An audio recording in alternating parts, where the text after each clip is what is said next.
Mission Better Tomorrow. Extraordinary situations demand extraordinary solutions. For the last 15 years, Mission Better Tomorrow, or MBT, has been doing it. Constantly and continuously engaging with society and coming up with out-of-the-box solutions to pressing social problems. MBT is a collective of committed professionals united by the passion to create a better tomorrow by consciously investing in today. Together, they have been developing an army of capable, caring, and responsible young change leaders working towards the creation of peaceful, productive, and progressive societies. MBT derives its conceptual basis from Mahatma Gandhi's doctrine of trusteeship. If I gain a fair amount of wealth, either by way of legacy or by means of trade and industry, I must know that all the wealth does not belong to me. What belongs to me is only the right to an honorable livelihood, a return for labor and care, no better than that enjoyed by millions of others. The rest belongs to the community and must be used for the welfare of the society. MBT is constantly inspired by the thought leadership of Mr. P. Vijayan IPS. From a child laborer in paddy fields and construction sites and a self-taught school dropout, Mr. Vijayan traveled a long way till he reached the prestigious Indian Police Service. Mr. Vijayan is the brain behind many nationally acclaimed policing and community initiatives. He is the winner of the CNN IBM Indian of the Year in 2014 and the Indian President's Police Medal for Meritorious Service in 2016. MBT has its roots in various philanthropic activities initiated in 2006. These include Operation Candlelight, MBT Learning Centers, SEEP, and Project Hall. And yes, when the nation went into lockdown during the pandemic, MBT rose to the occasion and took up programs spreading positivity and exploring possibilities of human resilience. MBT's initiatives like Feed a Stomach program, drug banks, the Vasi Help Desk, and Make Change campaign captured the public imagination in no time. As part of reaching out to the people locked up due to lockdown, MBT launched the Post Talk series. Post stands for Positivity and Possibilities, the very lifeline of human existence. Since then, the program has gathered a huge viewership from across the world. In our 46 episodes, nearly 100 speakers who have etched their marks in professional excellence addressed the MBT audience. Figures show that on average, the Post Talk held on Fridays Indian time at 7 p.m. reached 3 million people every week. The overwhelming success of Friday Talks prompted MBT to launch the global section of Post.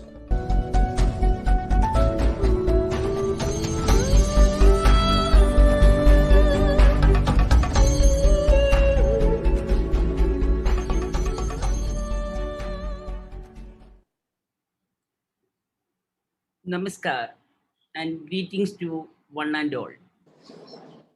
I'm Dr. Indira Rajan, Secretary General, National Council of CBSE Schools and Member Trustee, Mission Better Tomorrow.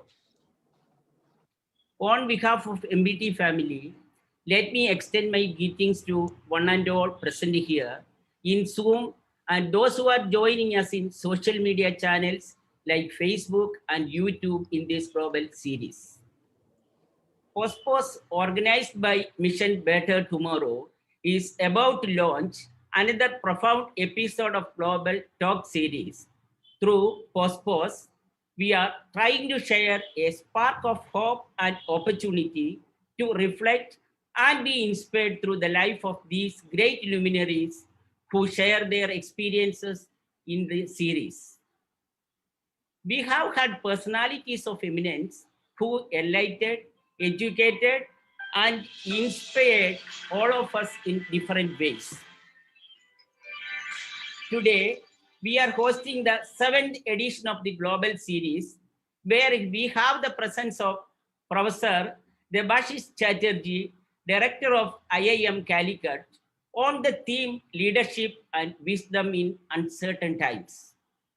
Professor Chatterjee has a rich blend of international, professional, and academic experience around 6 continents. Dr. Chatterjee was a Fulbright Fellow at Harvard University and MIT, and he has taught for more than a decade in IIM Lucknow and IIM Calcutta. He pioneered and founded the Global Center for Leadership and Human Values at the Indian Institute of Management, Lucknow. He has several internationally published books and 18 bestsellers. Professor Chatterjee has directed executive development programs for over 10,000 managers in more than 100 companies in all 6 continents of the world. He was described as one of the thought leaders of the world for his contribution to the theory and practice of leadership. We are extremely delighted to welcome you, sir, Professor Chatterjee, to this platform to share your valuable thoughts and insights. A warm welcome is due to our constant inspiration of MBT, Inspector General of Police, Sri P. Vijayan, IPS. It's his inspirational, innovative ideas that we are sharing through the MBT series. Welcome you, sir. I place on record my hearty welcome to all our partner organizations, our supporters, and most importantly, our viewers. Each one of post talk session is a lesson in life, as explained by those who have made their marks in our society and impacted them hugely. As we all are eagerly awaiting for the session to unfold, let me invite Sri Vijayan sir to make a short presentation on today's topic and set the tone for the evening session. Thank you very much. Thank you so much, Dr. Indira ma'am. Very good evening to one and all. I too extend my hearty welcome to Sri Debashish sir. Actually, I have been reading him for a quite long time. I met him at IIM Calicut once I was Commissioner of Police, Calicut City, and he digs out the the management sutras from Indian scriptures and philosophy like that.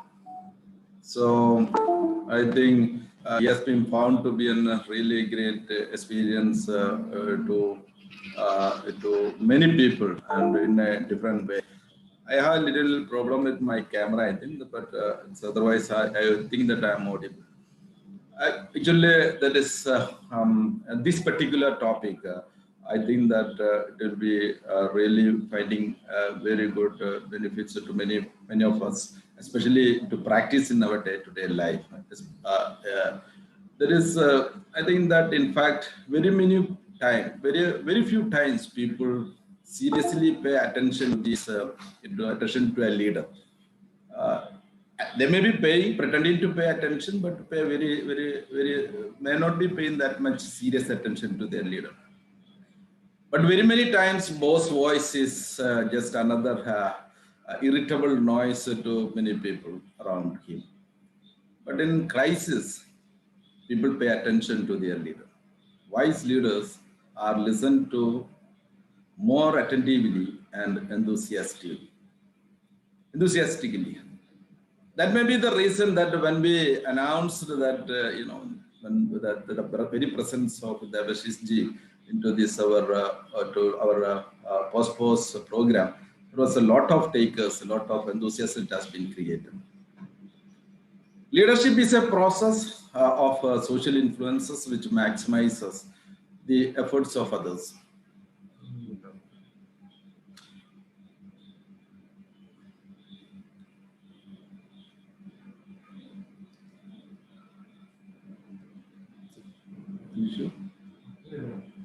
So, leadership is leadership is defined as a process of social influences which maximizes the efforts of others, and and towards achievement of a goal. We can define like that. And the wisdom is an ability to use their knowledge and the experiences to make good decisions and judgments.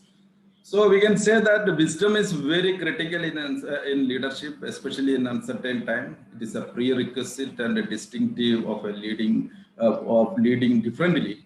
And wisdom is also something we can seek and find.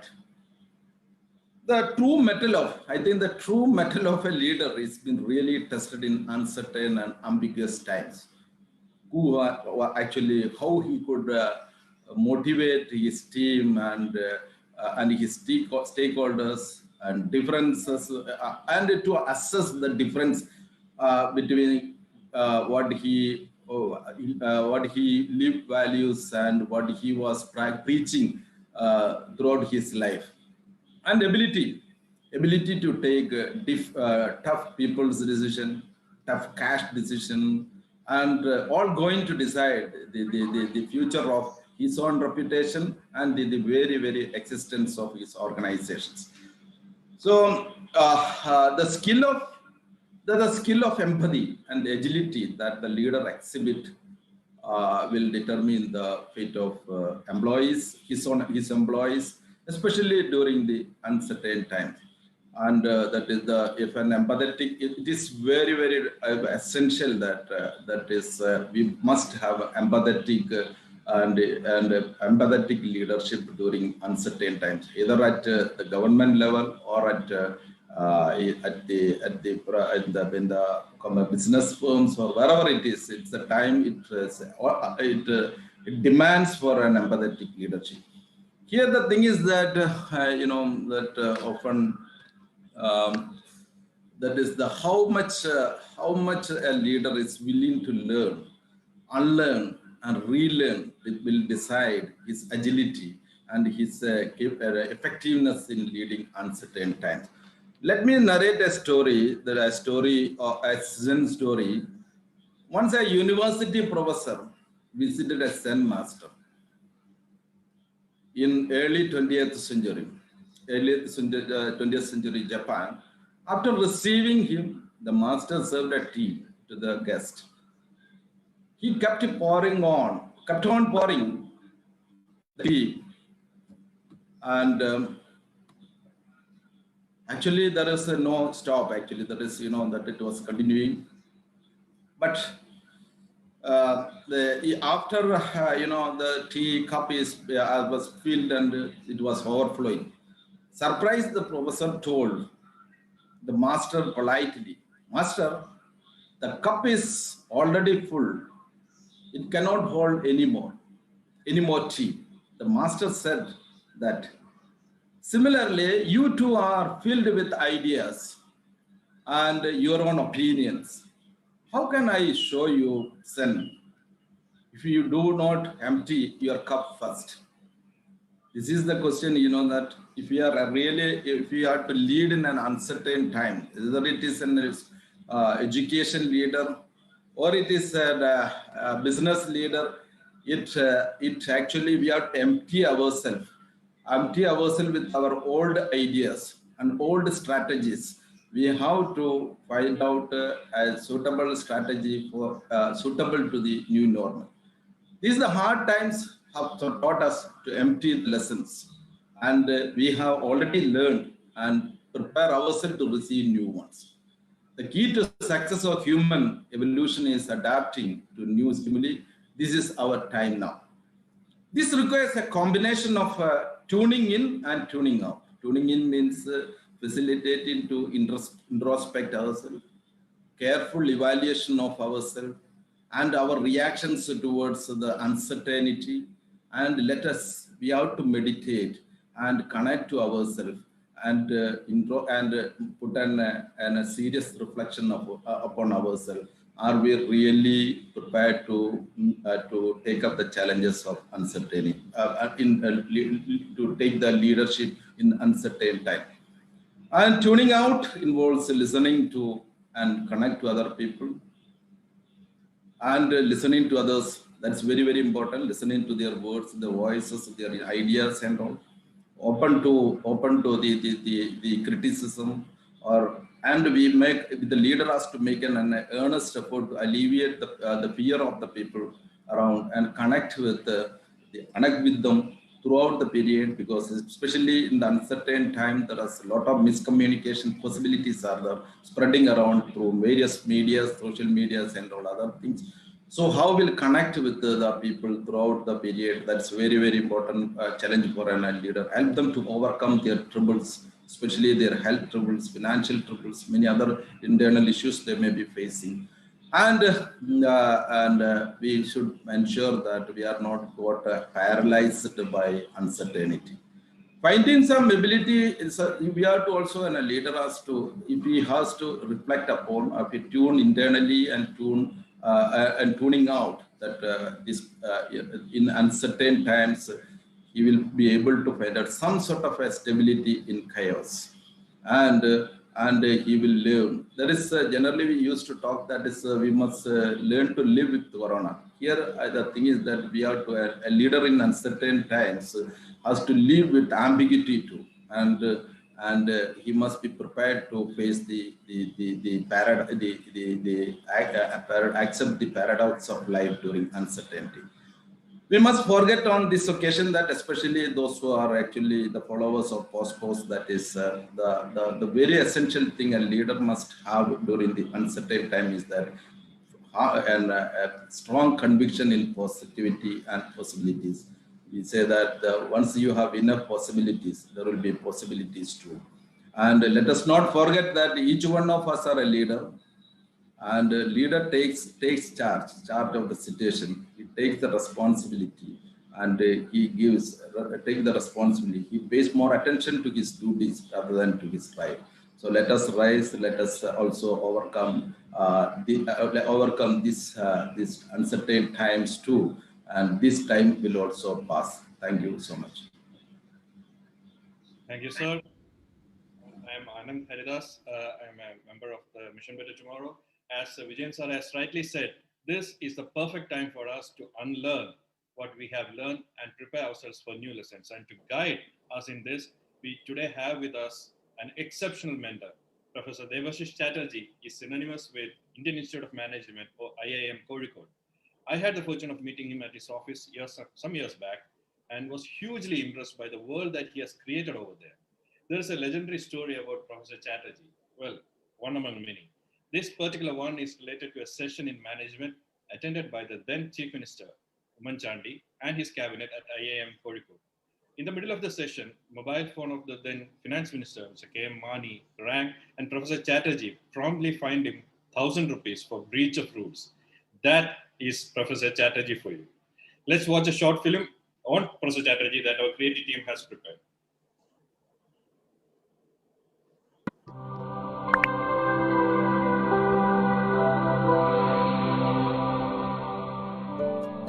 Mission Better Tomorrow, inspiring positivity and exploring possibilities.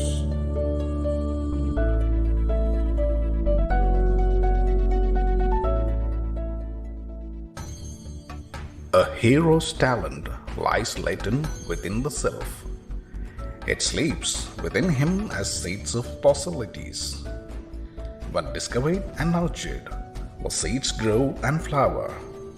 This flowering of his talent is a hero's true vocation.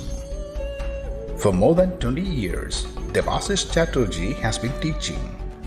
He kept on building the vital bridge between different knowledge streams, enabling the leadership potential in thousands of students. Professor Chatterjee's leadership classes at IIM Lucknow and now at Kozhikode were textbooks in self-realization. Like the master teacher Dronacharya, Professor Chatterjee brought out the best from his students. He is the founding fellow of the Center for Leadership and Human Values at IIM Kolkata. He is also a winner of the prestigious Fulbright Fellowship twice for pre-doctoral and postdoctoral work at the Kennedy School of Government at Harvard University.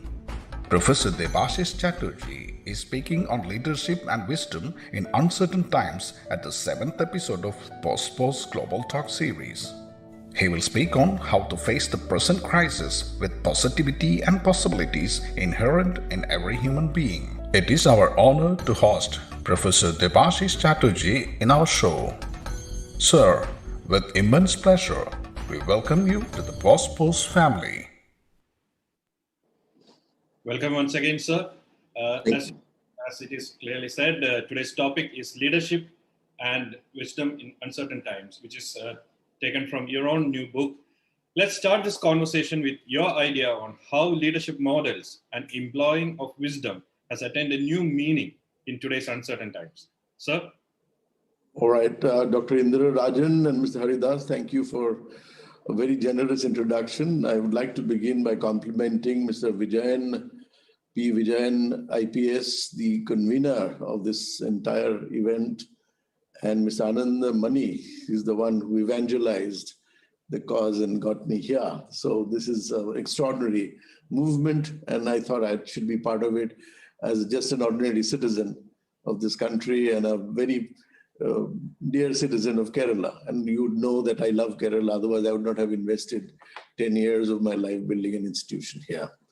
I hear that human civilization can now be classified in two distinct timelines, BC and AC. BC is before COVID, AC is after COVID.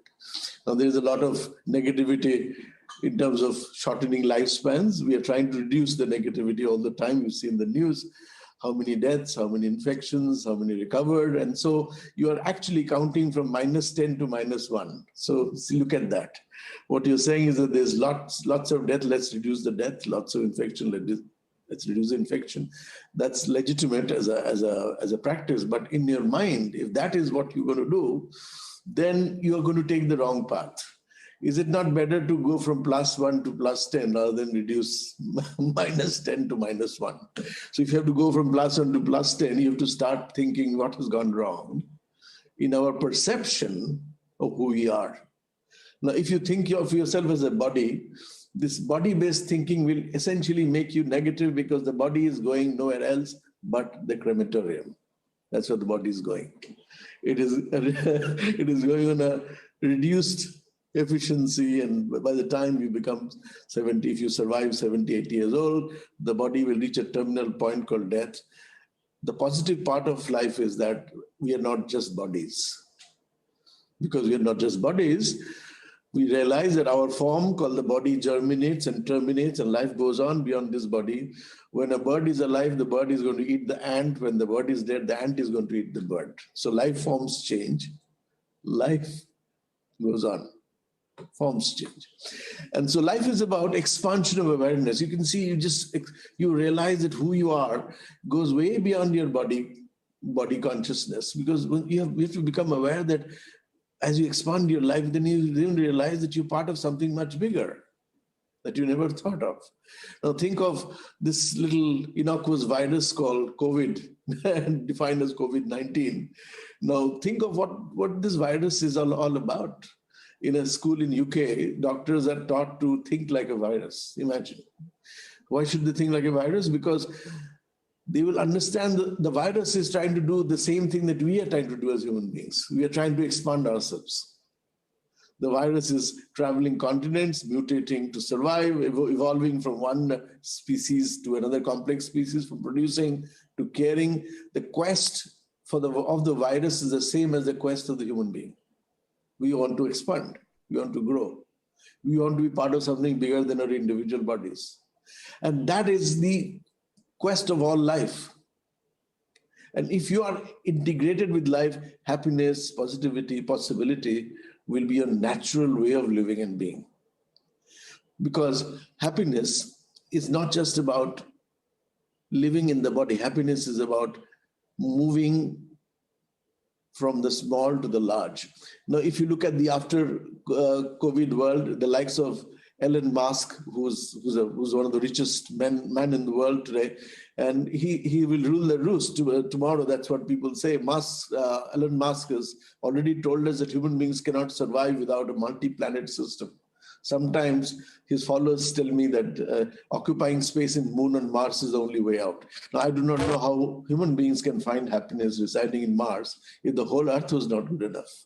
The real problem is not with this earth. The problem is with our own mindset that makes our quest for happiness only conditional or provisional. I will be happy provided my boss has triple fractured. Or I would be very unhappy if I don't have real estate on the moon. Now, this kind of quest for happiness will elude the grasp of our grudges or our greed, because happiness fundamentally is not out there. And this is so true. It is in the life in us. You go on a vacation to a hill station and you realize that you're happy all of a sudden looking at the mountain out there. If the mountain were to make you happy, then rocks should have ingredients for happiness, but the rock can't make you happy. What makes you happy is your own self in the company of these mountains. Your own self expands. It's a non-competitive self. It's a non-combative self. It is not a self that is trying to perpetuate itself. So all of a sudden, in front of a huge ocean front or on a mountain, you become happy all of a sudden. You realize why? Because you experience the expansion of life that is you. That is your identity. That is who you are. And if I look at the fundamentals of leadership, if you look at leadership as sourced in either aspiration or desperation, and even in death, then death does not demoralize you. Leadership comes out of both aspiration and desperation. Think of post-war Japan. Despite all that happened to Japan, Japan was out of desperation rebuilding itself. Think of Singapore's aspiration to be the Switzerland of the East. Singapore built itself based on aspiration. And so if our history tells us that the resurgence of nation happens sometimes in crisis, and Vijayan was making a reference to that crisis brings out something, sometimes the best in you. Why does it bring out the best in you? Because you realize that something that you did not realize about yourself, your own potential, your own resilience, your own ability to withstand all the challenges on your path and still come out a victor, is fundamentally because there's something deeper within you apart from your conventional notion of who you are, which is your physical body, your mental body. And we realize that as COVID-19 is beginning a golden crisis. Why am I calling it a golden crisis? Because it is causing the sunset of some old ways of life, and it is causing the sunrise of something new. And that something new is you have to pay attention to the medium through which I'm talking to you, which is the Zoom. You know, today Zoom is richer in terms of market capitalization, richer than American Airlines. Why? Because this is the sunrise of another way of talking to you. I can see as of now, more than 1,000 people are listening to me on this medium alone, and there'll be a lot of people on Facebook and all that I'm told. So imagine I'm sitting here in my office after a hard day's office work, over a cup of tea, I'm talking to thousands of you, and you're listening in. Now, if I had to go to America to talk to 20 CEOs on a flight, imagine that world where we thought unless we travel somewhere, we cannot go. So a new world is emerging from the old world, and you have to understand that existence is a reason for the new world to emerge. At the IIM that I serve as a servant of IIM Kozhikode, I have a vision called 2047. In 2047, 6 billion people in the world would constitute the middle class. With little money, but with enormous hunger for learning, they will define the learner base for a network global university system. India's 1,000-odd universities will be connected. There'll be only one university, one universe of learning, and we'll all be connected. So what's happening in IIM will be available to you if you have the regulation and the legislation behind it. So universities will serve a world clientele without barriers, and it is going to happen not in 100 years, but in just about 5 years or 10 years. And you mark my words. So death is important. What death of what? Death of the old order for the new to emerge. The greatest innovation of life is death. The greatest invention of life is actually death. These are not my words. These are the words of Steve Jobs, the man behind Apple. Death invests life with those strategic shifts. The first intimation of mortality, your first visit to ICU, helps you prioritize your life. In the ICU, you're not thinking of the promotion you lost, or the person you could not, sent to jail. You're thinking of what could you have done more? How much could you have contributed? Whom could you have loved? what grudges you could let go. These are the priorities of an expanding life. And so if you look at Arjun's transformation in the Gita, on the throes of death in the battle of Mahabharata, Buddha's transformation almost to the point of starvation, Christ's crucifixion and resurrection, transformation of billions as a result of that, and Gandhi's transformation when being thrown out of a train, and near-death experiences have moved the world. No, these are not the death of individuals. This is death of an old way of being and thinking, and resurrection of that capability that we human beings are capable of few things that no other species on earth is given the capability to do. Now, if I look at the primary drivers of leadership, wise leadership, wisdom leadership, the first of this is called reflection. Now, let me start with the story of two artists. It's a very old story, but I enjoy telling it. A king decides that he has to award one person as the artist of the century for his country. And so he zeroes in on two people. One is a teacher, the other is a student, but both are topmost artists of the nation. And they have their own followers. The king said, but I have only one award.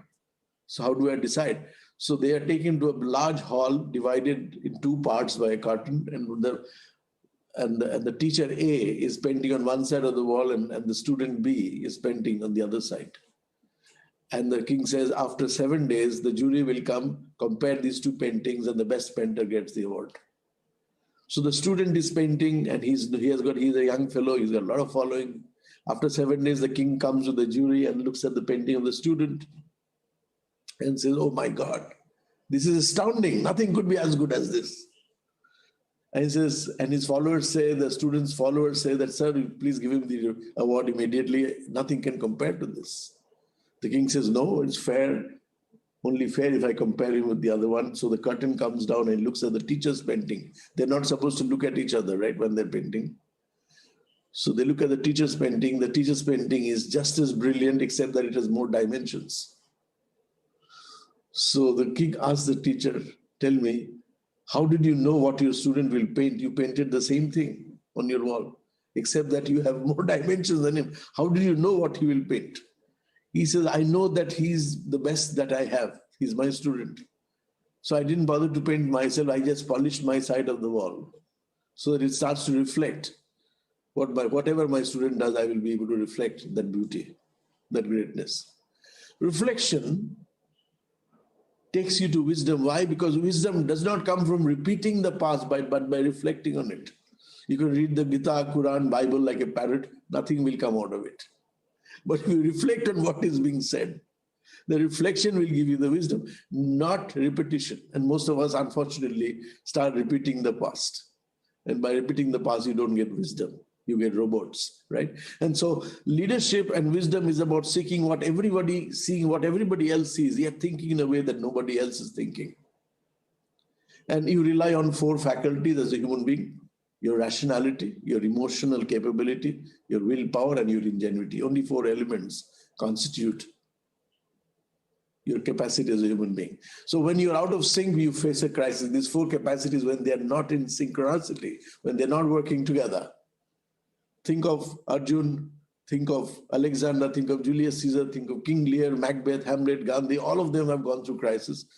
Arjuna's crisis comes when his rationality and his emotional nature gets disconnected. His will is crippled. He can't lift the bow and the arrow. And so Arjuna needs a reflective teacher like a Krishna. Without a Krishna, there is no Arjuna. Without an Aristotle, there is no Alexander. Without a Chanakya, there is no Chandragupta. You understand what I'm saying? And so reflection is the software and action is the hardware of leadership. Without reflection, there is no action. Without action, reflection is blind. Without reflection, action is dumb, cannot operate. And so after reflection, the second element of leadership is clarity, which is the core of wisdom.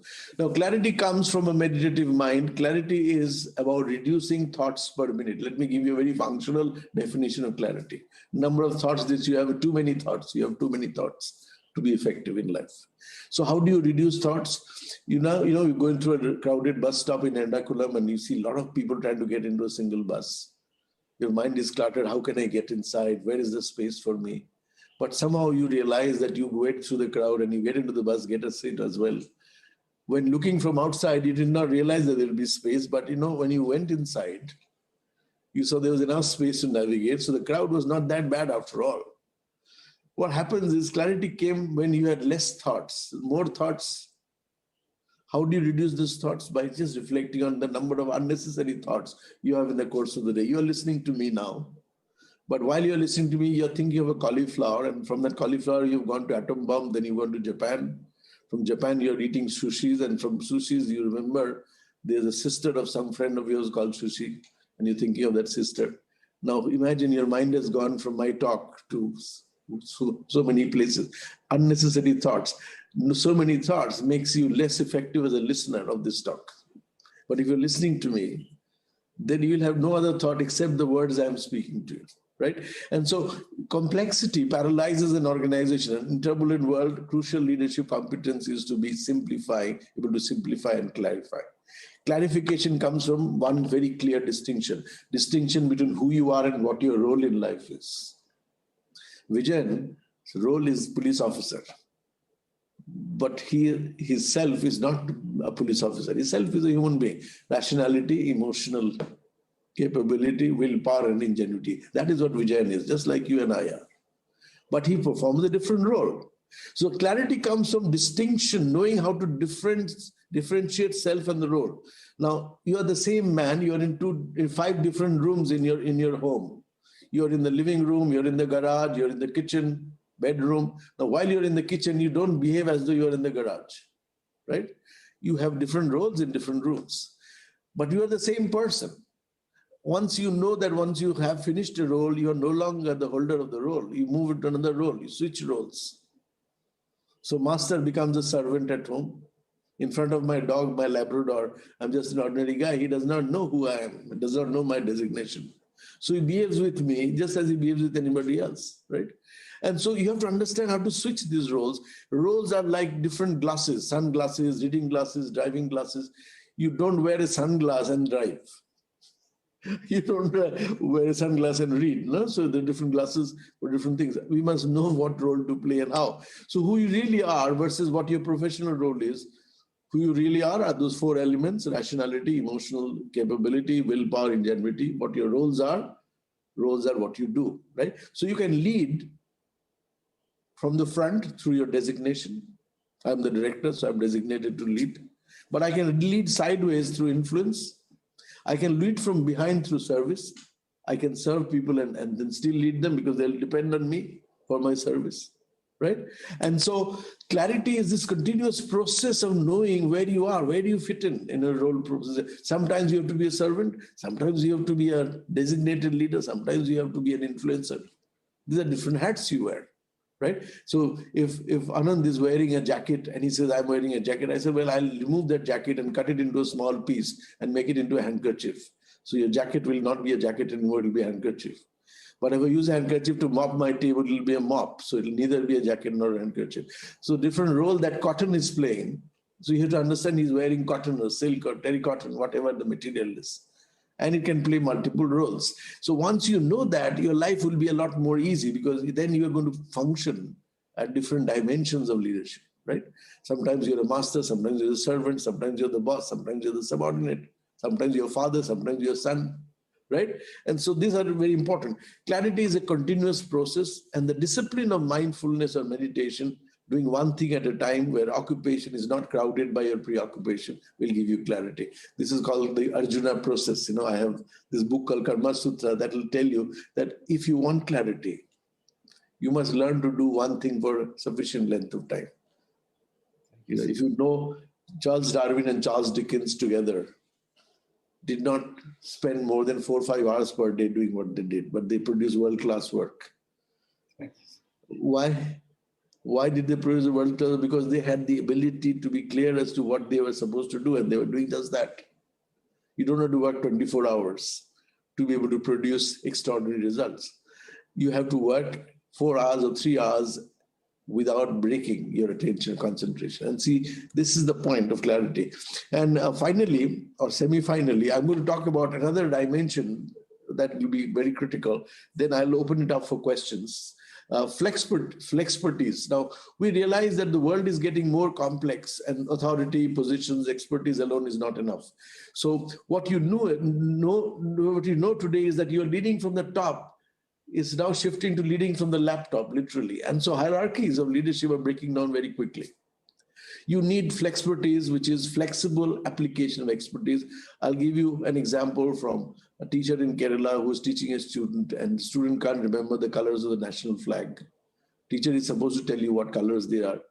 So the student seems to be from a well-to-do family, and the teacher says, do you eat sambar and rice on a banana leaf? Yes. You're from Kerala, right? So first, what is there? It is a banana leaf, then there is rice, and then there is on top of that some sambar. So you can see the colors of the national flag: saffron, white, and green, in that order. The student never forgets it. But that's what the teacher's flexpertise is all about. So she's not about just teaching a subject, it is teaching the subjects. And the subjects, each subject has a unique world. Each subject comes from a different territory. And you have to understand, from teaching a subject to teaching subjects becomes very important.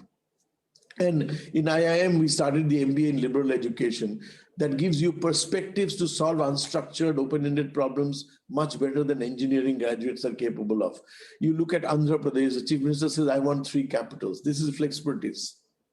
A guy in Gujarat polishing your shoes carries a copy of English edition of Times of India. You ask him, do you read English? No, but why are you carrying that newspaper? He said, the man whose shoe I'm polishing gets bored, so I have to give him that paper so he doesn't get bored. He may not be able to read English, but somebody who is serving does. So he buys that paper every day, right? So if you look at what we did by way of transforming an institution, bringing in 54% women in the system, creating a vision for 2047, using liberal arts as our major disruption of the IIM system. And I can tell you that each of these was based upon clarity and flexpertise, these 2 values that drove entirety of what I did for the last 10 years in IIM Kozhikode. I'm going to give you 7 sutras of wisdom leadership, but not before I take a few questions. So I'll take 3 questions and then I will conclude with 7 sutras if you want it. Yeah. If you don't want it, that's fine. Right. So your words that you have led us through the values of leadership. And in this context, I think you have mentioned Arjuna.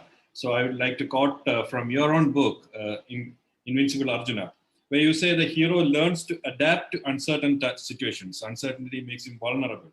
And a hero cannot be invincible unless he is vulnerable. You have rightly said, sir, the learning process happens when you are vulnerable, when you are open to ideas.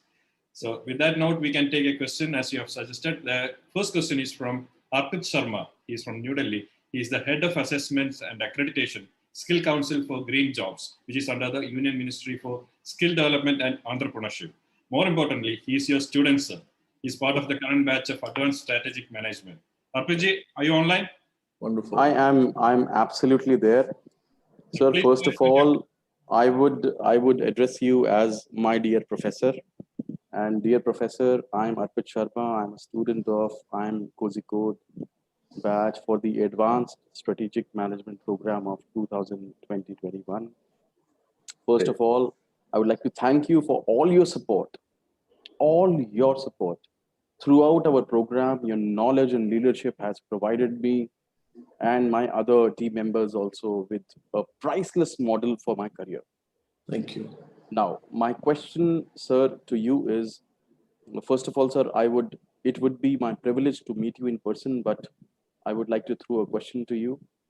Sir, my question to you is that as the COVID-19, continues to ravage India, and the financial professionals across the country, they are grappling with an increasingly surreal disconnect between the epidemic devastation and a record-breaking boom in the local markets. Sir, a rising stock market measured with an index as Nifty or Sensex shows a booming economy with a positive sentiment. And sir, on the other hand, sir, a falling stock market also shows the opposite. Sir, however, over the last few years, the stock market and the economy have started to show divergence. So today, any investor or any individual also, sir, they can say that there is no such correlation between the two things. Sir, why?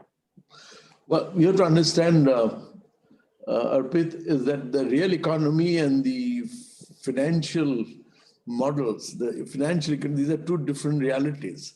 No, you can pump money into the system and the money can circulate and it gives you an illusion of progress. But the real economy can be very, very different. You see, if you look at people's purchasing power down there, I was just taking stock of what might happen to the small traders and people who sell balloons and little tidbits on the streets. They've completely gone out of, and there's no money in their hands. So the fundamental thing is that as you become an attractive destination for foreign investment, the foreign money comes. So we have to print more money because the dollar can buy a lot more money than ever before. And as a result of printing more money, that money that could buy a meal for you, a square meal for the day, is not able to buy you a square meal for the day. And it's gone out of your hand. So fundamentally, when the 2008 crisis happened, subprime crisis, the financial crisis, banks started to, the real economy was completely overshadowed by what was being shown on the books. And so the disconnect between reality and the economic indices, as shown in the stock market, do not really reflect. See, you can have all the symptoms of good health, but inside you may have cancer. You may not even be aware. So all your vital parameters may look great, but internally there must be something deep.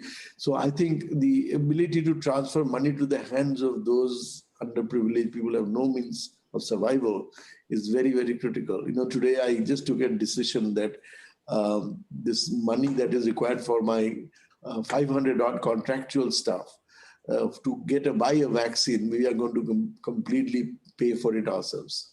Because for them, this 500 rupees also, or 1,000 rupees to buy a vaccine, is 1/10 of their salaries for some of them.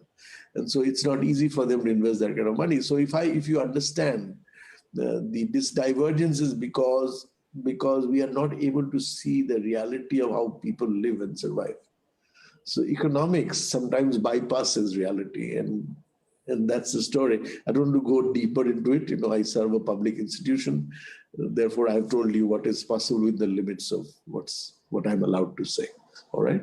Thank you very much, sir. And I would like to, on my screen, I would like to show you that Thank you. Karma Sutra is always with me.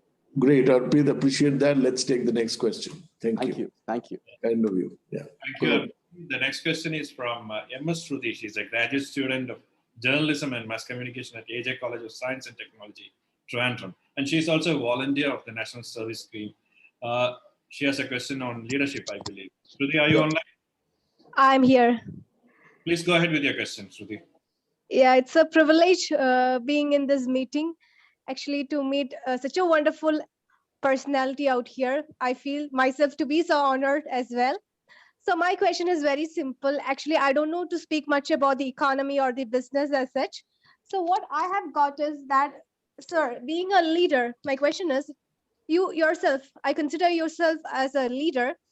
And for anybody to become a leader is very, it's not very easy actually, but if we possess certain qualities, if we have that self-confidence, if we are determined enough, definitely one could definitely be a leader.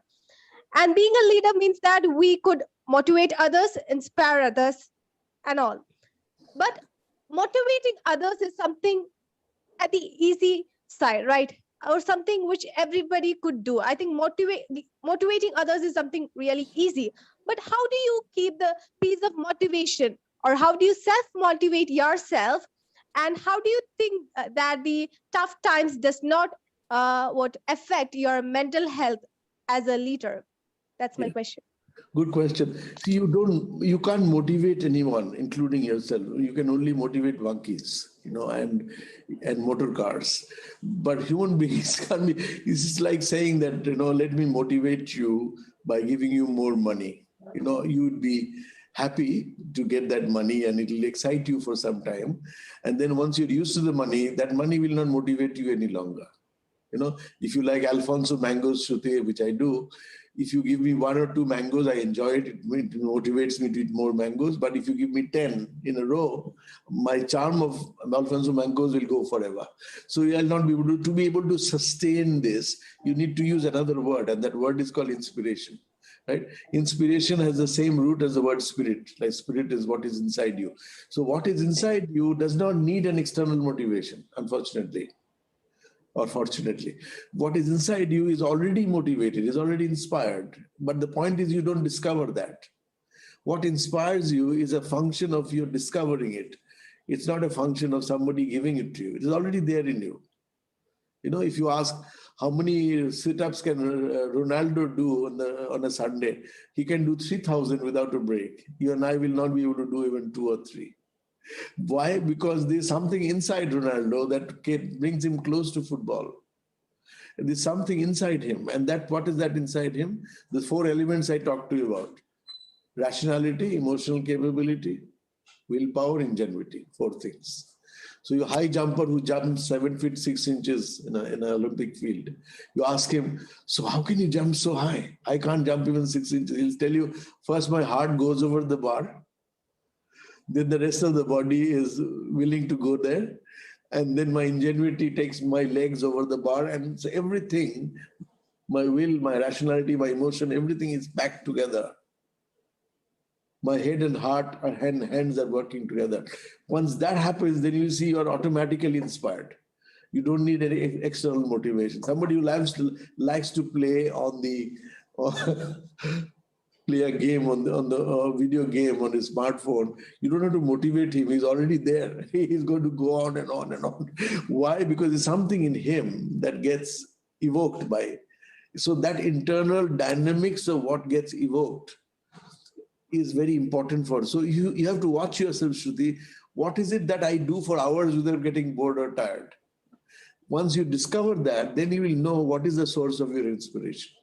Once you know what inspires you from within, it will be easy for you to sustain that inspiration. If it is not inspiring you from within, you have to get motivating factors. You know, somebody has to tell you, I'll give you marks, this and that. So figure out ways that you are inspired by. What inspires you in life? And trust that to be the best basis for your performance. Once you do that, then you don't need to worry about having to motivate anybody else, because you will only trigger what inspires them. You have to point out to them. And it's going to be a natural process, right? Because anything from the outside will spoil your internal capability. So don't worry about what motivates you. Don't even worry about what inspires you. Just be what inspires you. And once you can be that, everything will be normal. All right? Thank you. Thank you, sir. Ever since we announced that you are going to be our guest in this session, we have been flooded with questions. So we'll be taking 3 questions maximum from here, and then I will conclude with my 7 sutras, if that's what you want. Yeah, that's right. We'll take 3 questions, and then you can conclude with the sutras.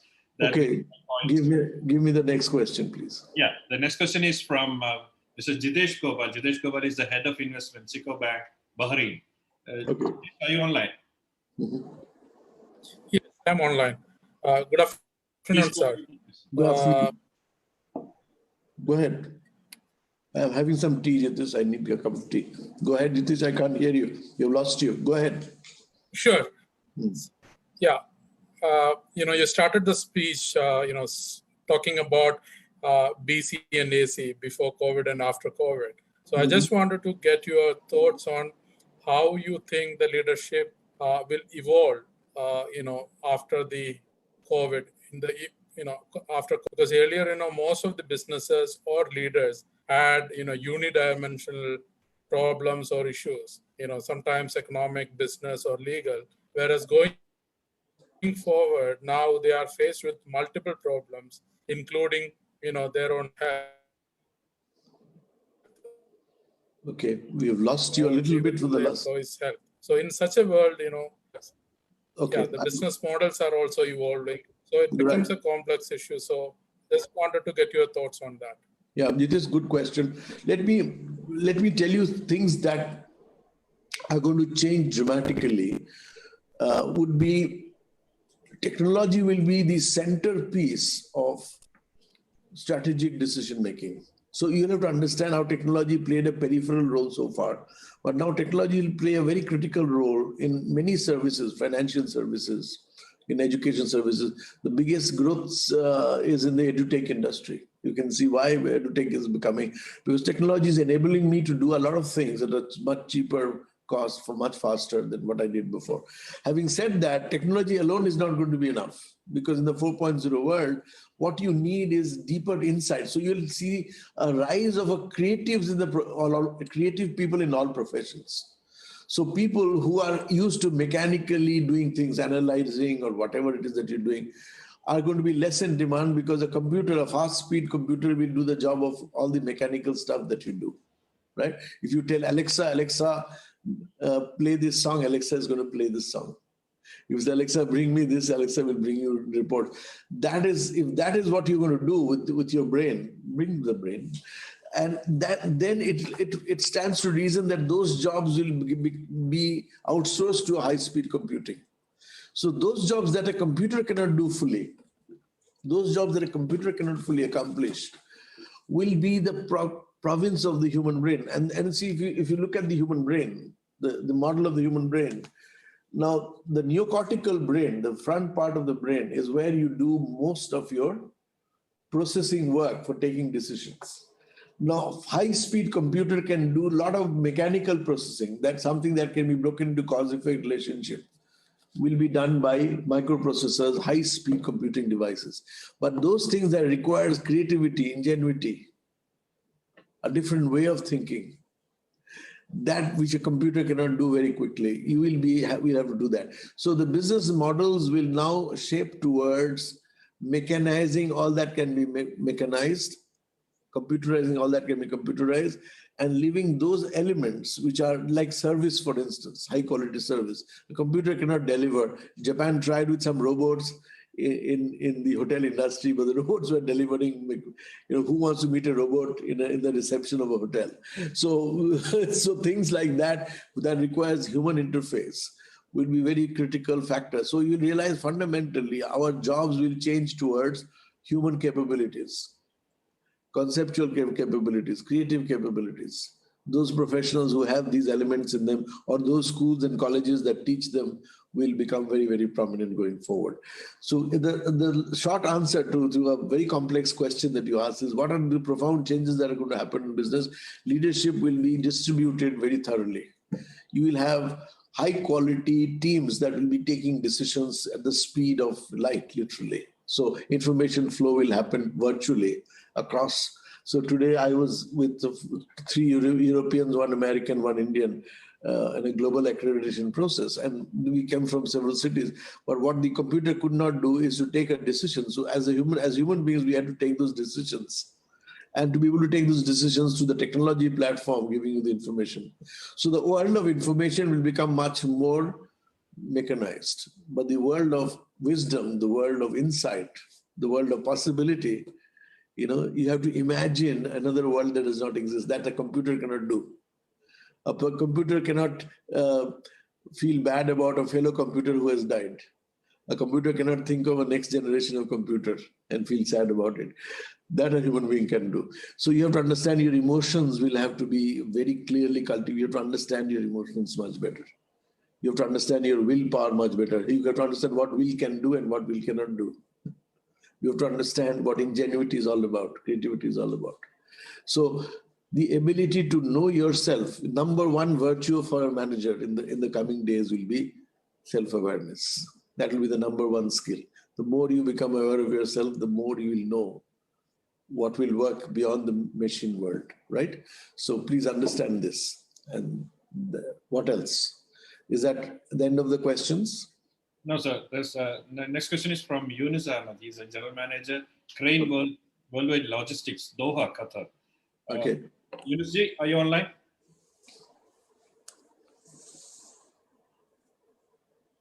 I think your audio is, you're not audible, sir.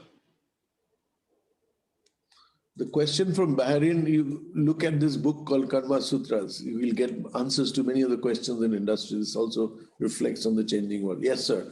Mr. Ahmed, your questions, please. Yunus Ahmed, so Yunus, you're not audible. Please unmute. You're having some issues with your audio. There's an unmute. Please unmute yourself. I think he has a connection issue. Hello, can you hear me? Now we can Yeah, hear I you. can now. Go ahead. Please go ahead with your question. Yeah, Debashish ji, great pleasure Thank to you. have in this session with a legend like you. And thank you very much for Vijayan sir for this opportunity. I'm Yunus Ahmed from Qatar. In fact, I was a product of School of Management, University of Calicut, 1993 batch. Did my MBA and the journey starts there. And now I'm heading the Houston-based logistics company, Crane Worldwide in Qatar. And my colleagues, my dean, Dr. Mohan Kumar, and my colleagues Ganesh, Thomas Koshi, Shaji Kumar, all are there in this session to hear, in this wonderful session to hear you. Sure, go ahead. Sir, my question is mostly on the leadership traits of our leaders, all the roles of our leaders in containing pandemic crisis, ideal leadership traits in containing pandemic crisis. This is my question for you, sir. Well, Once again, thanks.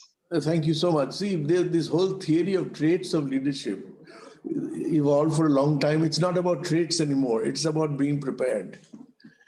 Because the only thing that you are absolutely certain about is that nothing is going to be certain, including your own lifespan, in your company's lifespan. So what do you do? So for some of you guys, I'll start with one or two sutras of leadership from my book, Karma Sutras. You'll get a sense of what are those traits. For breakthrough possibilities, innovations, you have to ask this question, what if, which is not part of your trait. What if means the question says, something like, let's a company like Google, it's focused on possibilities rather than profitability. It's asking the question, can we have Google glasses? Can we have self-driving cars? Now, these are not profitable businesses yet, but these are possible businesses. The world of possibility opens up with these questions. But that's not enough to ask those questions. You have to say, once the original, is it possible, is answered, original question is answered, that question is solved. The trick is to go to the next question. Is it possible to commercialize what is possible to do? So is it possible to make it faster, more effective, cost effective? Is it possible to give the value that the customer exactly wants? Think of Indigo Airlines in India, think of Amul as a brand. They have made possible what was once thought not possible. Planes coming on time, living on time in India, exactly on time. So they have made possible and viable commercially. So what you're saying is that you have to make it commercially viable, technically feasible, financially fundable, and politically acceptable to start any business, right? You understand that? So just by creating a possibility, it's not enough. You have to go beyond possibility to say, how do I make the possibility come to the doorstep? Like Vijayan has done this wonderful thing. He thinks that he should inspire a lot of people. So he got Satyarthi, he got Shashi Tharoor, the likes of such great people to talk to you. How did he do that? By bringing them to the doorstep of the average people who want to listen to them. And so it's not enough to say, is it possible or not? Of course it is possible. Having said that, how do you make it viable? Then you have to take this to the tunnel of viability. You understand this? And then you will say, how do you change from where you are now? Can you change it merely through willpower? Leadership is a function of willpower. No, you cannot change by just your willpower. You have to change something deeper. If you change things through willpower, then every 1st of January, everybody would get into an exercise regimen and be fit at the end of the year. But we know we start our exercising and willpower doesn't carry us through. So what we need to change it, mindsets. That's why New Year resolutions don't work. Why? Because we don't change mindsets. So you look at the number of conversations that we had in IIM when we wanted to bring 54% women. It is not just about bringing them here. It is about changing the toilet structures, how the toilets will be, how the hostel residents will be. The conversation changed in the campus. Boys were dressed better. They're speaking little less foul language and more soberly. And you can see everything changed around this one decision. But for that to change, a mindset needed to change. We had to be politically on the right side of the equation. We had to finance that project. We had to make it socially acceptable. So it's a whole complex process. So the only trait that you can talk about is it is not just having a big idea and sitting on a chair. Possibility is an idea. You have to be like Vijayan, you have to go out there and make it happen. For him to get me or somebody else would require a lot of effort, and he's put that effort. If not he, his colleagues have put the effort. And so fundamental to changing things is persistence, grit, alongside possibility. And if you don't bring the whole together, if you don't get a mindset change, then you will not make things possible. Please understand this. All right. I hope I've responded to your question. Let's take two more. Yeah, we have raised Thank you so much. You have raised the issue of viability. Now we have a question related to that. Right. This is from Ramnath Narayan. This is the last question before you move to the Karma Sutras. This question is from Ramnath Narayan. He's a chartered accountant and a major leading social change maker in South India. He's based out of Bangalore, and he's working with us, associating with us, our works in Kerala, Tamil Nadu, etc. Ramnathji, are you online? Yes, Anand, thanks. Please go ahead with the question. Sure. Thanks, Anand. I actually sent my question to Anand just in case, but he allowed me to speak. So just to give you a little background. So I would like to make one statement. The statement for which this document was prepared, I was part of that. India's electronics consumption is going to increase from $60 billion to $400 billion. We made this statement about 10 years ago, in 2011, and it's now coming to reality. The second statement is that because of that, Make in India, manufacturing India is a requirement. It's no longer it's a necessity. It's not just a comfort anymore. Yeah. Having said that, I have been part of the industrial estate ecosystem for the last 10 years. Our facility is now in Pune. Now, when we look at Pune as an industrial estate and MSMEs of the world, leadership is completely lacking. And the reason for that, which I observe, is 50% of those companies in the industrial estates are primarily employees who became employers, because once upon a time when they started working with an employer, they saw that employer who used to come in a scooter, 2 years later he's riding a car, and this guy continues to sit in front of that lathe machine and continues to do it and deliver the products, and his employer is making money. So one fine day he quits, takes up the shed next door, goes to the nearest bank, buys a second-hand machine, and becomes an employee. And that's how the whole system is. If you look at any of the industrial estates, and I've visited a bunch of them, you would find 50% of them are employees who become employers and significantly lacking entrepreneurial as well as leadership skills. Now, this pandemic has thrown up a big challenge for all of them because they never thought through their scale and growth problem at all. They were just saying that if I do 50 lakhs this year, let me do 55 lakhs and be happy as long as my people around there. That's how their scale of thinking is. Now, my question is simple. What are the IIMs of the world, including Kozhikode, is doing to change that mindset of those employers who were earlier employees, but they're so critical cog in our wheel of manufacturing that it's becoming much, much more critical for them to start thinking not just their small pond in which they are in terms of delivering services, but think scale and growth, think leadership, think entrepreneurship in its real sense. Yeah. See, the IIMs alone can't do this. What IIMs can I agree. Yeah, what IIMs can do is rethink what we have been teaching in our schools. Are they still relevant? Are they still valid? So we have a vision called 2047 when independent India becomes 100 years old and IIM Kozhikode becomes 50 years old as an institution. That's an inflection point. So we are asking this question to ourselves, to our faculty, to our students, to our stakeholders, businesses. What should we stop doing now so that we stop thinking now so that we remain relevant in 2047? Relevant to the world. You know, for me, entrepreneurial thinking is fundamentally about knowing what is blocking my way. See, the word karma, you know, I'm just going to dwell for you a little bit on the word karma. It's an Indian word, and it's used in a very loose sort of way. We call it fate. So if your car has met with an accident on the road, you say it's my karma. What you don't realize, it's a law of physics that you violated. Two cars cannot remain in the same place at the same time. If you wanted to do that, there'll be an accident. Now, that's not karma. That is law at work. That is a process at work. So what you call karma is essentially a mindset. See, for a long time, Indians, I'm not talking about Malayalis, I'm talking about Indians in general, whose ambition, life's ambition was to somehow get a job. We've been job seekers because jobs were scarce. The British taught us that you have to learn a little bit of English language to be able to get a job and fit into a certain structure, right? So getting a job was the primary driver of excellence. So we could speak a little bit of English, obey very quickly orders, reproduce orders and all of that. And so repeating that would get you a good job. And so that was how we got into the kind of mindsets. That was our karma, because for a long time, we were imitating, we were doing things in a way that we were told to do by an entire our minds were colonized completely. So we ended up doing exactly what we're supposed to do. We became, from knockers, we wanted to be maliks. So the Indian word for it is called brown sahib. Who's a brown sahib? Whose complexion is brown, but he behaves like the Malik, right? So we moved incrementally in our capability until we saw an inflection point. It started with Bangalore. It started with a few entrepreneurs like Narayan Murthy and the rest of them who started to think of creating wealth. Making money is different from creating wealth. So when you start thinking of creating wealth, you start thinking like an entrepreneur, like a leader.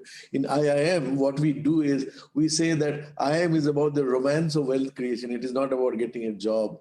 We don't promise. We say we are not an employment exchange. We just get you capabilities that you can go out there and drive. And I can tell you that the good news is that 5 to 10% of the IIM and also from the IITs are actually getting into entrepreneurial roles.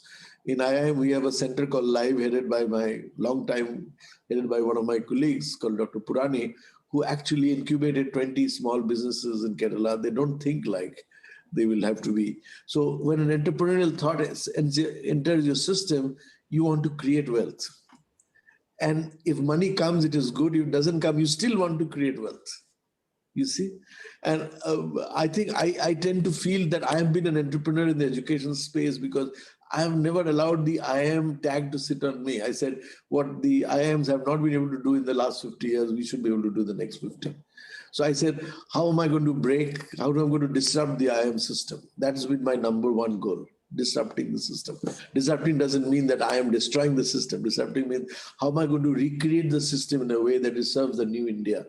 An India that can hold the World Cup through Dhoni's hands, that can hold the Oscar through Rahman's music, that can take on the whole world and not be afraid of being the best. So entrepreneurship is also linked to the confidence, with what Vijayan would call possibilities that resides dormant in our mental space. And we have to recreate that first before we can hope to recreate another generation of professionals. You got my point. I am hoping that sooner or later, the role models that you are talking about will not be people who make money, drive a car, have fancy salaries, but people who have generated humongous wealth for their country. One of the men of India who actually never owned a house for himself, who lived in a rented house till the last day of his life. And he was the richest wealth creator of India. His name is J.R.D. Tata. If you know how he created wealth. He was not an engineer, but he got all the best engineers in the country. And he created an empire called Telco, Tisco, all of these bits. And Tata's thinking was very entrepreneurial because his thinking was based on human possibilities. I'll end this answer to your question with a story about Tata walking in Jamshedpur in one of his plants, and some employees were agitating. And so he asked his HR manager, why are they agitating? He said, they're agitating because you're here, they want to draw attention, get some quick increments for themselves. Tata said, I don't mind they're agitating, but they're agitating under the hot sun. They have no water source. So why didn't you give them a glass of Nimbu Pani and give them some shade under which they can shout? And that was the end of all strikes in the Tata group. So you can see the entrepreneurial spirit comes from a deep conviction that a human being is capable of much more than shouting, agitating, taking a salary, getting an increment, getting a pension. These are incremental ways of thinking, but there's another kind of thinking. And that's why I wanted to support this cause of Vijayan. He's thinking very differently from the average policeman. He's thinking very different from the average bureaucrat. He's thinking of an amplitude that he has, a possibility that exists in him and in others, that they can come together for a new kind of movement, new kind of thinking. So the change in mindset becomes very critical for India, and IIMs in their modest ways are bringing those mindsets. When I was recruited for the job in IIM, Mr. Sridharan was in he was in my selection panel, and he asked me a question. Is it not too early to give you directorship of IIM? I was in my early 40s. First time when I came here, I told Mr. Sridharan, sir, you don't give leadership, you give a position. Leadership has to be earned. Leadership is an entrepreneurial activity. Leadership cannot be given by you or anybody else for that matter. I have to grow as a leader. It is a growth story. It's not something you give. So just to conclude this, and I've already stated the 3 of the 7 sutras. Very quickly, I'll repeat this. Breakthrough possibilities comes with what if questions, but that's not the end of it.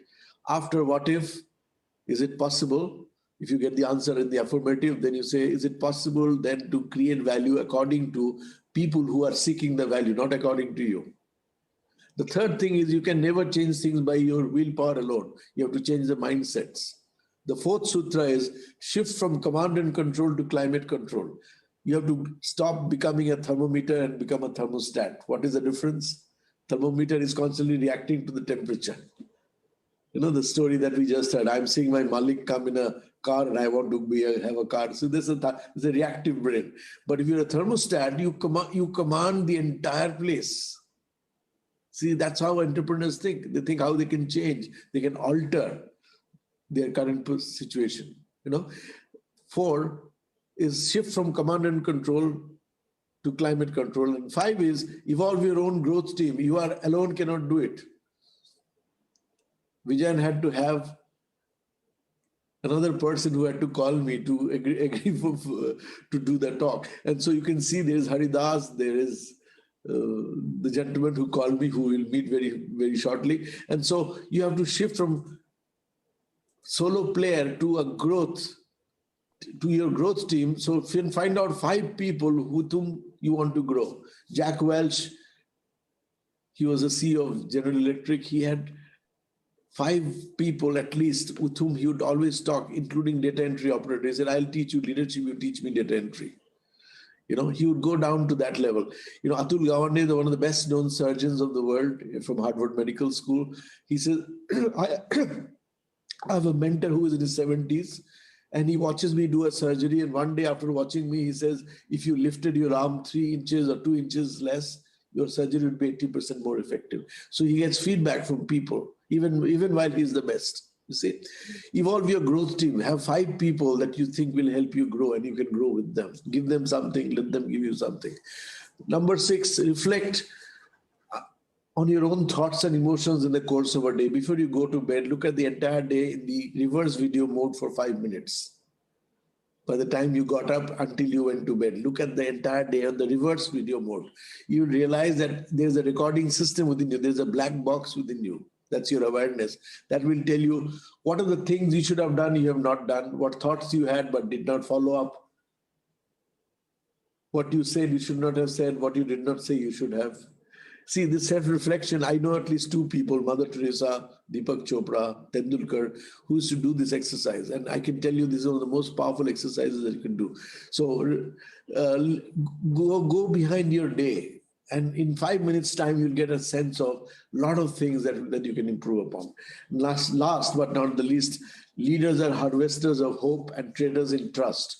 The first task of a leader is to keep positivity and hope alive. I'm going to end with the story of Nelson Mandela, who I had the privilege to meet in Calcutta. When I was my first job in Calcutta, he had come to Calcutta after he was free. The interesting thing is once Mandela was flying on a plane, and the pilot said that it might have to crash land because the engine is not functioning. And Mandela was reading a newspaper. There were members of parliament with him, and there was a journalist from the Time magazine. And they were all watching Mandela news and reading a newspaper, and the news came that the plane might crash land. Mandela went on reading the newspaper as though nothing happened. So luckily, the pilot said, now we've been able to navigate and we'll land safely. They landed safely, luckily, it did not crash. And as they were walking towards the airport, the journalist from Time magazine asked Nelson Mandela, sir, when the crisis was right there, we looked at your face and your face was calm. You were reading a newspaper as though nothing happened. Were you not afraid? He says, yes, I was afraid. I was just so scared. He says, but why are you pretending that as though nothing happened? He said, you know, Mandela is used to the fact that a lot of people watch his face all the time. He's a leader, right? So they know my face. If it reflects a little anxiety, everybody will be anxious. If it reflects fear, everybody will be fearful. So I have to keep a face that says all things are okay. Don't worry, you have not died yet. There's still life left in you. Life is there. Life is unpredictable, but life is beautiful too. Don't worry, read the newspaper when you have to. When the crash happens, we'll see if it happens, right? So that was Mandela for you. That is what made Mandela what he was, right? I hope some of that inspiration rubs off on you, and I hope that you grow out of many people like Vijayan, many leaders like him. My job was to support as a foot soldier, to support these kind of initiatives, and I rest my case. That's all I had to say about the 7 Sutras. Thank you for listening in. Thank you very much, sir. And before we conclude this conference, and because I'm your student and I read your book, I would only say that Karma Sutras decodes the secret of the effective leadership in these uncertain times. And it is very important, sir, because the entire world is actually going through a tough time, and it is also a blueprint for success in the organizational and personal sphere. Thank you very much, sir. Thank you, Arpitji. Thank you for winding that up. It's indeed an honor to have Professor Chatterjee over with us all this time. It's nearly 1.5 hours. He has been sharing his great wisdom with us. I go back to the book Invincible Arjuna, where he said, small work with great love is the key to success, the focus of Arjuna. With those words, I invite Engineer Anandamani, who is the chief patron of Mission Better Tomorrow and whose relentless efforts and follow-ups ensure that Professor Chatterjee is here to share his wisdom with us. As I told earlier, we had questions pending with us, so we will be sending that to you. And sir, we hope that you can find time to answer those questions so that we can get back to those kids with your answers. With that note, I hand over the session to Engineer Anandamani to propose a formal vote of thanks and mark the conclusion of the session. Thank you, Mr. Anand. Before I officially deliver my vote of thanks, I just invite Police IG Mr. P. Vijayan IPS to just step in and say a line or two to Dr. Chatterjee. Nothing more to add on. That's a really great speech and great really insights you are given. Let us hope that at least few of us will follow it and make a difference in this world and create a better world, better tomorrow. And that is the many questions I think that which is pending to be answered will be answered by reading that book, Karma Sutras. So let us hope that, so all of us, wherever possible, please read this book that will give. I also happen to read, I could not complete it, but it's definitely will give a lot of insights.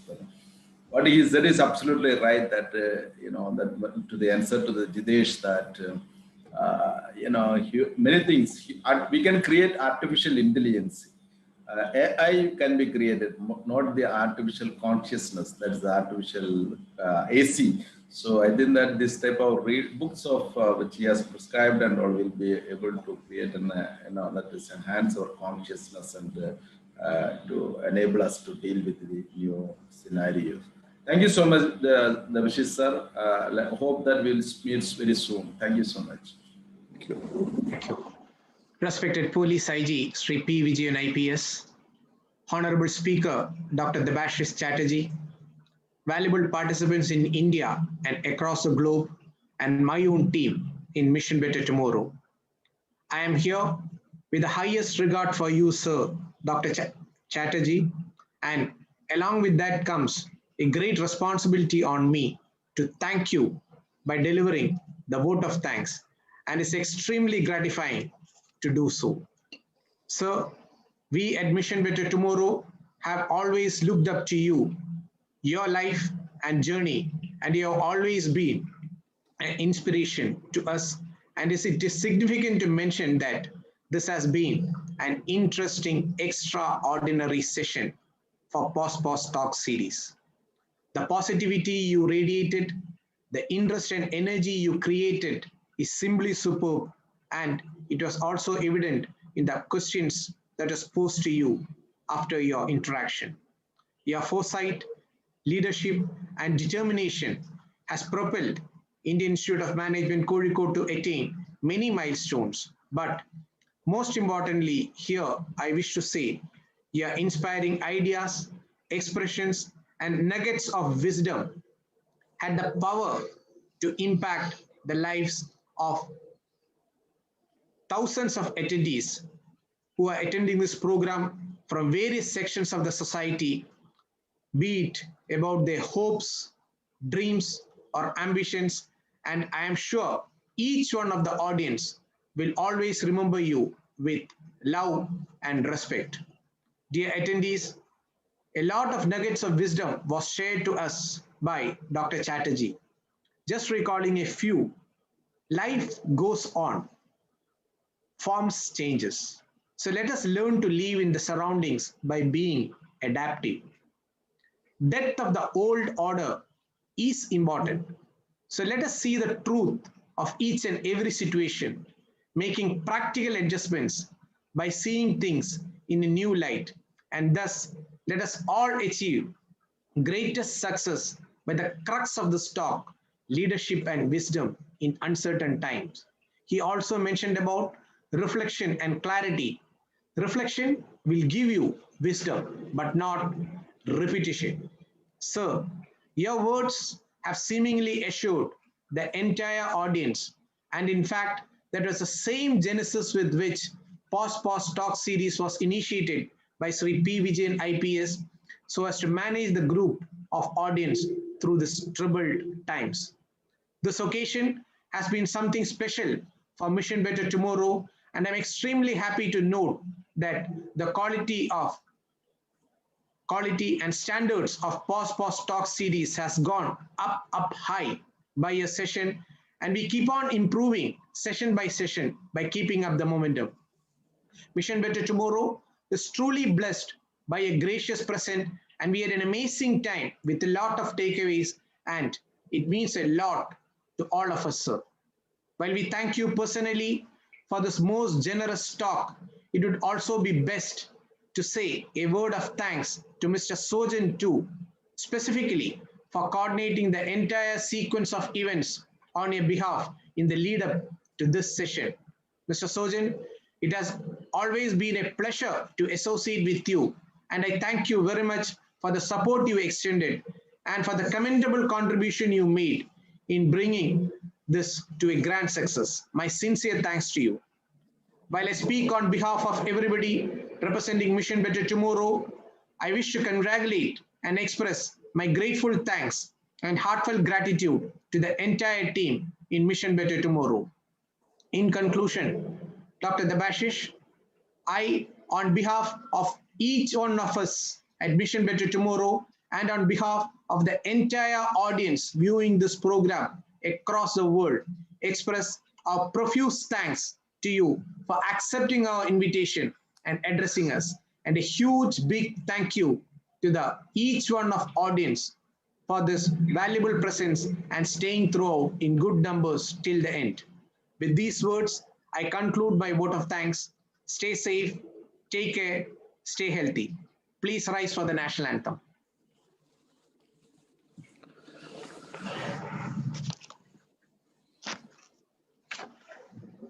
जनगण मन अधिनायक जय हे भारत भाग्य विधाता पंजाब सिंध गुजरात मराठा द्राविड उत्कल बंगा